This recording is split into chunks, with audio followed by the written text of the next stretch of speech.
Let's talk about the best Canadian dividend ETF. Well, best is subjective, but this is up there depending on what your needs and financial situation is. We're going to be talking about XDIV, ticker XDIV on the Toronto Stock Exchange. If we take a look at its performance over the past year, we're up a grand total of 6.47%, which is not bad because on top of that, you need to tack on the dividends, which is just around 5%. So you're coming in around an 11% return for a year. This is pretty good for a Canadian ETF.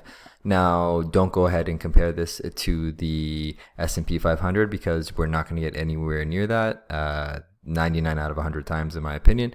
What we get is Canadian tax credits for those of us here in Canada, and we get the monthly income through an ETF like this. So there are benefits and there are things that are subtractions when you compare it to an American ETF. But this could be for you depending on who you are. Let's talk about the juicy stuff, and that is the yield. So the trailing 12-month yield is 4.6%. We can get higher on different Canadian ETFs. So that's why I'm saying best is subjective. Do you want more energy? Do you want more financials? Do you want more grocery stores? You're going to get vastly different yields if you focus on an ETF who has one over the other. So keep that in mind.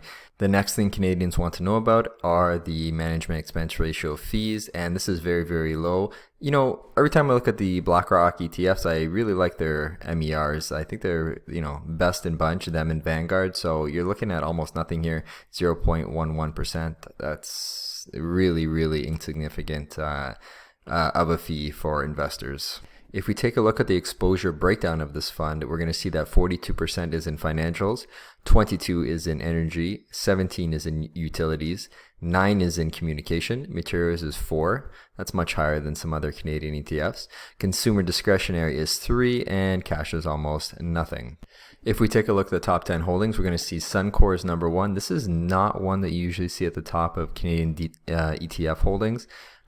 Even for the energy sector, that's usually CNQ. In my opinion, CNQ is much, much superior over Suncor. But anyway, Suncor is not bad. That's the top at 9.6%, followed by Royal Bank. This is a very familiar one at the top of ETF holdings, followed by Pembina. Pembina Pipeline is also usually a smaller percentage than Enbridge and TRP. So it's just a little interesting, a little tick for tack depending on what you like better. That's why we're talking about XDIV today. It's a little bit different than other ones. So if you like that they're doing things with a different spin, maybe you like these companies better than their counterparts, this one could be for you. Followed by Sun Life, a very good life insurance financial company. Fortis is a very popular one at 8%.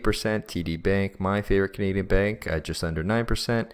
Manulife at 8.6%, Emera, Great West Co, and then TELUS. These round out the top 10. So those are the most significant holdings. By the way, guys, if anyone's watching right now, TELUS is trading under $22 a share. If I didn't have such a large oversized position in TELUS, I would be adding like crazy right now. It's my opinion. I just think it's screaming hot deal right now. And if we keep going down the list, the next 9 holdings are relatively small. Just to let you take a look here, we got Canadian Tire, some Quebecor, BCE is pretty small. So it's pretty much top weighted, top heavy in this ETF. As you can see, the top holdings are around 9%, and we drop off drastically. Now, what you're not getting is a wide exposure to the Canadian markets if you're buying this ETF. So with XDIV, you're getting a smaller select group of Canadian companies that BlackRock thinks can be beneficial for you to hold, which is interesting because other Canadian ETFs have lots and lots of holdings, many of them kind of overlapping similar companies in the same sector.